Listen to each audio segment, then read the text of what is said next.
அந்த சிறப்பு அணியிலே பலர் கைது செய்யப்பட்டிருக்கின்றார்கள், பலர் விசாரணைக்கு அழைக்கப்பட்டிருக்கின்றார்கள், பலருடைய விசாரணைக்கான பேர் விவரங்கள் பட்டியலிடப்பட்டிருக்கின்றன. அவ்வாறு பார்க்கின்ற போது இந்த கைதுகள் முடிந்து விட்டனவா முடியவில்லையா என்பதை போலீஸ் ஊடக பேச்சாளர் தான் உறுதிப்படுத்த வேண்டும். எம்மால் அதனை முழுமையாக உறுதிப்படுத்த முடியாமல் இருக்கின்றது. அங்கிருக்கக்கூடிய நடமாட்டங்களின் அடிப்படையில் குற்றத்தடுப்பு புலனாய்வு பிரிவினுடைய சிறப்பு அணியினர் யாழிலிருந்து திரும்பி இருப்பதாக கூறப்படுகிறது. அது தொடர்பில் அவர்கள் செல்லுகின்ற போதும் உத்தியோகபூர்வ அறிக்கை வெளியிடவில்லை. அவர்கள் திரும்பினார்களா என்பதும் அவர்கள் அறிக்கை விடுவதற்கு வாய்ப்பில்லை. ஆனாலும் எமது புலனாய்வு செய்தியாளர் எமக்கு வழங்கிய தகவலின் அடிப்படையில் இதனை உங்களிடம் கூறிக்கொள்ளலாம் என்று நினைக்கின்றோம். இப்போது அண்மையிலே நாடாளுமன்றத்திலே 2 நாடாளுமன்ற உறுப்பினர்களுக்கு மேலதிக பாதுகாப்பு வழங்கப்பட்டதாக பொதுமக்கள் பாதுகாப்பு அமைச்சர் ஒரு தகவலை வெளியிட்டார்.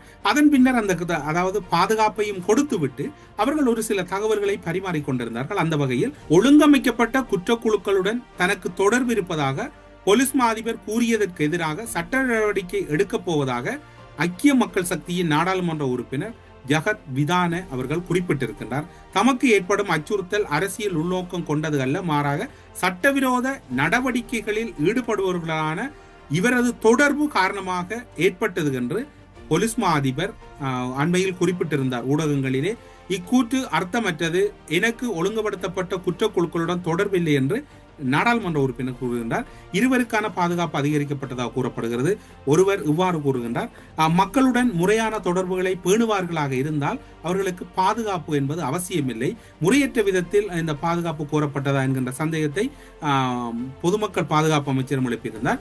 இப்போது போலீஸ் மா அதிபரின் கூற்றுக்கு எதிராக பாதுகாப்பு பெற்ற ஒருவர் எஸ்ஏபி கட்சியினுடைய நாடாளுமன்ற உறுப்பினர் ஒருவர் சட்ட நடவடிக்கை எடுக்கப் போவதாகவும் இங்கு குறிப்பிட்டிருக்கின்றார்.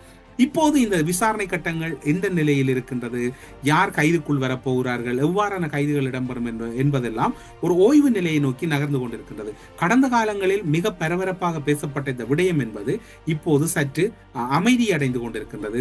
கடந்த வாரத்துக்கு முந்தைய வாரம் உங்களுக்கு ஞாபகம் இருக்கும், அமைச்சின் செயலராக இருக்கக்கூடிய ரவி செனவிரட்ன அவர்கள் ஒரு கூற்றை வெளியிட்டிருந்தார். ஈஸ்டர் குண்டு தாக்குதலின் மிக பிரதான சூத்திரதாரியின் பெயரை நாங்கள் நெருங்கிவிட்டோம், மிக விரைவில் அறிவிப்பினை வெளியிடுவோம் என்று.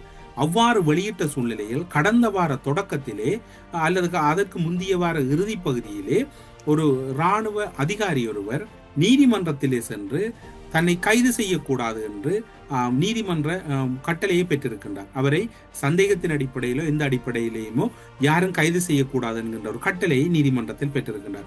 ரவி செனவிரட்ன இப்போது குறிப்பிட்டார். அவர் குறிப்பிட்ட அதே காலத்திலே செவ்வந்தி நேபாளத்திலிருந்து அணியோடு அழைத்து வரப்பட்டார்.